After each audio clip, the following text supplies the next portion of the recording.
అక్కడ కేసీఆర్ గారు ప్రాజెక్టు కట్టిండు. ఇవాళ 2 పిల్లర్లు కుంగిపోతే 32 నెలలైంది రేవంత్ రెడ్డి ప్రభుత్వం వచ్చి. మరి మొన్న నేను ఒక రైతును చూసిన మాట్లాడంగా ఎంత అద్భుతంగా మాట్లాడిండు ఆయన అంటే, అవునయ్యా కేసీఆర్ కట్టిండు, చిన్న సమస్య వచ్చింది, ఏం నీకు సుతారావులు లేరా, మేస్త్రీలు లేరా, సిమెంట్ బస్తాలు లేవా, ఏం చేస్తున్నావు, ఎందుకు రిపేర్ చేయవు, ఎందుకు రైతుకు నీళ్ళు ఇయ్యవు అని చెప్పి ఒక రైతు నిలదీసిండు. నిజంగా చెప్పాలంటే ముఖ్యమంత్రి మాట్లాడే ఫాల్తూ మాట 1,00,000 కోట్లు కొట్టుకుపోయినాయి అంటాడు. వాస్తవం ఏంది, 2 పిల్లర్లు కుంగినాయి. ఆ బ్లాక్ ఒక్కటి రిపేర్ చేస్తే కూడా మొత్తం మేడిగడ్డ బరాజ్కైన ఖర్చే 4,000 కోట్లు. ఆ బ్లాక్ 7 ఏదైతే రిపేర్ చేయాలనో అదొక్కటి రిపేర్ చేయాలంటే ఒక 400 కోట్లు కావాలి. ఆ 400 కోట్లు కూడా మన ప్రభుత్వ పైసలు అవసరం లేదు. ఎల్ఎన్టీ అనే కంపెనీ మేమే కడతాం, మేమే పెడతాం, మీ పైసనే వద్దు అని ఉత్తరం రాస్తే కూడా ఈ మూర్ఖపు ముఖ్యమంత్రి ఎక్కడ మళ్ళా నేను ఇన్ని రోజులు చేసిన ప్రచారం, రాహుల్ గాంధీని తీసుకొచ్చి చూపెట్టిన సినిమా నేను దొంగనని మళ్ళా దొరికిపోతా అని చెప్పి ఆ ఎల్ఎన్టీ కంపెనీని కూడా బెదిరించి ఎలగొట్టిండు తప్ప 32 నెలలే దాన్ని ముడతలేడు. ఇవాళ ఎందుకు వచ్చింది, కాంగ్రెస్ తెచ్చిన కరువు అని నేను ఎందుకంటున్నా, గోదావరిలో నీళ్లుండి ఎల్లంపల్లికి నీళ్లు దాసుకురాలని నీళ్లు ఎత్తిపోయలేని అసమర్థ ప్రభుత్వం, కావాలని నీళ్లు ఎత్తకుండా ఇలా రైతులను సతాయిస్తున్న మూర్ఖపు ప్రభుత్వం ఉన్నది. కాబట్టే ఇది కాలం తెచ్చిన కరువు కాదు, కాంగ్రెస్ తెచ్చిన కరువు అని చెప్పి నేను అంటా ఉన్నా. అర్థం చేసుకోమని చెప్పి నేను కోరుతా ఉన్నా. నీళ్లు లేవంటాడు మొదలు, కన్నెపల్లి దగ్గర నీళ్ళు ఎక్కడున్నాయి అంటే మేము అందరం పోయినాం, నేను, ప్రశాంత్ రెడ్డి గారు, జీవన్ రెడ్డి గారు, మా ఈశ్వరన్న, మొత్తం అందరం ఎమ్మెల్యేలు, కోవ లక్ష్మక్క అందరం కలిసి, మా జోగు రామన్న అందరం కలిసి పోయినాం. పోయి చూపెట్టినాం, నీళ్లు లేవా, ఇక్కడ కనబడతలేవా, రోజుకు 9 టీఎంసీల నీళ్లు కిందికి పోతా ఉన్నాయి, రోజుకు 3 ఎత్తిపోయొచ్చు పైకి, ఎందుకు ఎత్తుతలేవు, కింద మీ గురువు గారు చంద్రబాబు ఎత్తుతుండు కదా, నీకేం పుట్టింది రోగం అంటే లేదు, ఉలుకు లేదు. ఒక రోజేమో నీళ్లు లేవు అంటాడు, రెండో రోజేమో ఇంకో కథ పెట్టిండు, వాడెవడో చెప్పిండు ఎన్డీఎస్ఏ అని చెప్పిండు, వాడు చెప్పిండు నేను ఎత్తిపోయా అంటాడు. నేను అది కూడా అడిగిన, ఇప్పుడు ఎన్డీఎస్ఏ ఎక్కడన్నా చెప్పిందా కన్నెపల్లి కాడ నీళ్లు తీసుకోవద్దని చెప్పిందా, పైన అన్నారం మంచిగానే ఉంది, సుందిల్ల మంచిగానే ఉంది, నీ ప్రభుత్వం వచ్చినాకనే అక్కడ గ్రౌటింగ్ వర్క్ కూడా చేసిండ్రు, 2 బ్యారేజీలు మంచిగానే ఉన్నాయని ఇంజనీర్లు చెప్తున్నారు. ఏం రోగమయ్యా నీకు, కిందికి గలగలా గోదావరి ఏపీకి తరలిపోతున్నది, అక్కడ పట్టిసీమ లిఫ్ట్ నడుస్తూనే ఉన్నది, నీకేం రోగమయ్యా రేవంత్ రెడ్డి అంటే మళ్ళా ఇంకేదో పిచ్చి మాటలు మాట్లాడతాడు. మీరు చూస్తున్నారు ఏం మాట్లాడుతుండో. ఎట్లన్నాయా ముఖ్యమంత్రి గారు, మరి నీళ్ల సంగతి ఏంది, కరువు వచ్చింది కదా అంటే రక్తం రక్తం రక్తం జల్లుండ్రి, రక్తం జల్లుండ్రి, బీఆర్ఎస్ వాళ్ళది చల్లితే పంటలు వండుతాయి అని మాట్లాడిండు. మా ప్రశాంత్ రెడ్డి అన్నకు తిక్క ఉట్టింది, నిజంగా రక్తం జల్లమంటావా నా కొడక అని చెప్పి, ఇగో తీసుకోరా పోయి రక్తం అని చెప్పి రక్తం కూడా ఇచ్చిండు. రక్తం ఇచ్చి ఇగో తీసుకో, మరి తీసుకొని మాకు పొలాలకు నీళ్ళు, రైతులకైతే నీళ్ళు అని చెప్పి మన నాయకులు బయలుదేరితే ఇక ముఖ్యమంత్రికి ఫ్రస్ట్రేషన్ పెరిగిపోయింది.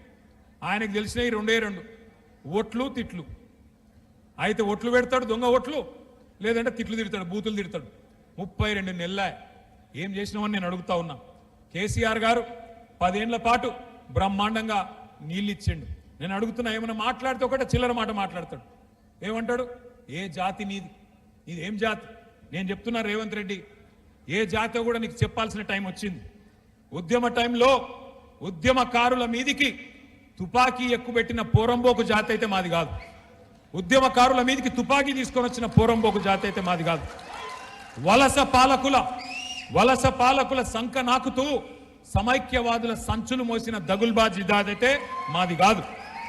తెలంగాణ తొలి ప్రభుత్వాన్ని 50 లక్షల రూపాయలతో ఒక ఎమ్మెల్యేను కొనుగోలు చేసి దొరికిపోయిన లుచ్చా జాతి అయితే మాది కాదు. తెలంగాణ సాగునీటి ప్రాజెక్టుల మీద 100ల కొద్ది కేసులు వేసి ఆపాలను చూసిన దివానగాళ్ల బ్యాచ్ అయితే మాది కాదు. అబద్ధాలు, విద్వేషాలు, బూతులతో ప్రజల్ని రెచ్చగొట్టి బతికిన చిల్లర జాతి మాది కాదు. ప్రాజెక్టులను బాంబులతో పేల్చేసే అధమ జాతి మాది కాదు.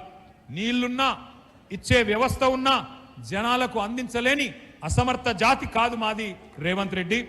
ఉద్యోగాలు అడిగితే ఎండ్రిందాగుమని, బాయిల దుంకుమని, నీళ్లు అడిగితే రక్తం జల్లుకొమ్మని రాక్షస జాతి మాటలు మాట్లాడే జాతి మాది కాదు. అన్ని బాగు చేసి అప్పజెప్పినా ప్రజారంజకంగా పరిపాలించకుండా వానికి వీనికి మూటలు మోసి జనాలను హింసించే రాక్షస నికృష్ట జాతి మాది కాదు. తెలంగాణలో ఉన్నాయి రెండు జాతులు. ఒకటి తెలంగాణను ప్రేమించే జాతి, రెండోది రాష్ట్రానికి ద్రోహం చేసే జాతి. ఎవడిది ఏ జాతో తెలంగాణ ప్రజలకు బాగా తెలుసు. ఎవరు తెలంగాణ తెచ్చిండ్రో, ఎవరు తెలంగాణను ఇవాళ వంచిస్తున్నాడో, ఎవడు తెలంగాణకు అన్యాయం చేస్తున్నాడో అందరికీ తెలుసు. నేను ఒక్క మాట దయచేసి మీరు ఆలోచించాలని చెప్పి నేను కోరుతా ఉన్నా. ఈయనకు బుద్ధి వస్తలేదు రేవంత్ రెడ్డికి. ఇవాళ రైతులు చచ్చిపోయినా మంచిర్యాల జిల్లాలో సోయి లేదు. రైతులు రోడ్లెక్కి ధర్నా చేసినా పంటలు కొనుమని బుద్ధి లేదు. ఆయనకు తెలివి రాదు. అట్లాగే ఇవాళ చివరికి సూర్యాపేట జిల్లాలో గిరిజన రైతులు రక్తం జల్లిండ్రు పోయి. రేవంత్ రెడ్డి చెప్తుండు కదా, పంట పొలాల మీద రక్తం జల్లుమంటుండు కదా, మేము రక్తం జల్లుతామని రక్తం జల్లితే కూడా ఈ ముఖ్యమంత్రి మనసు కరుగుతలేదు. అట్లాంటి పరిస్థితి ఇవాళ రాష్ట్రంలో ఉన్నది. 4 సార్లు రైతు బంధు ఎగ్గొట్టిండి. ఇప్పటికి 4 సార్లు. ఒక్కసారి దయచేసి నేను మీకు గుర్తు చేయదలుచుకున్నా. ఆ రోజు ఏం చెప్పిండు రాహుల్ గాంధీ అంటే ఆయన వచ్చిండు వరంగల్కు. వచ్చి ఏం డైలాగులు కొట్టిండు, మా కాంగ్రెస్ గుద్దుండ్రి మంచిర్యాలోళ్ళు, మీకు ఇది చేస్తాం అది చేస్తాం అని రైతులకు ఏమేం కళ్ళబొల్లి కబుర్లు చెప్పిండో ఒక్కసారి మీరు చూడాలని చెప్పి కొడతా ఉన్నా. ఆ వీడియో ప్లే చేయాలని చెప్పి మనోళ్ళని కొడతా ఉన్నాం.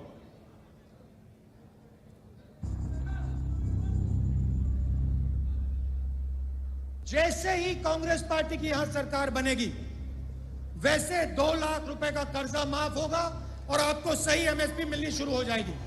15,000 रुपए प्रति एकड़ डायरेक्ट बेनिफिट हम किसानों को देने जा रहे हैं। यह सिर्फ एक डिक्लेरेशन नहीं है, यह किसानों के लिए कांग्रेस पार्टी की गारंटी है। यह खोखले शब्द नहीं है। पैडी को हम 2,500 रुपए में खरीदेंगे। పండించిన వరి పంటకి కనీస మద్దతు ధర అదనంగా బోనస్ ప్రకటించి 2,500 రూపాయల వరకు క్వింటల్ కి వరి ధాన్య కొనుగోలు చేస్తాం. కాంగ్రెస్ పార్టీ అధికారంలోకి వచ్చిన తక్షణమే రైతులకు ఏకకాలంలో 2 లక్షల రుణమాఫీ చేస్తాం. రెండవ డిక్లరేషన్ ఇందిరమ్మ రైతు భరోసా పథకం తెచ్చి భూమి కలిగిన రైతులకు, కౌలు రైతులకు ప్రతి ఎకరాకు ఏడాదికి 15,000 రూపాయల పెట్టుబడి సాయం అందిస్తాం. ఉపాధి హామీలో నమోదు చేసుకున్న భూమి లేని రైతు కూలీలకు ప్రతి ఏడాది 12,000 రూపాయల ఆర్థిక సహాయాన్ని అందిస్తాం.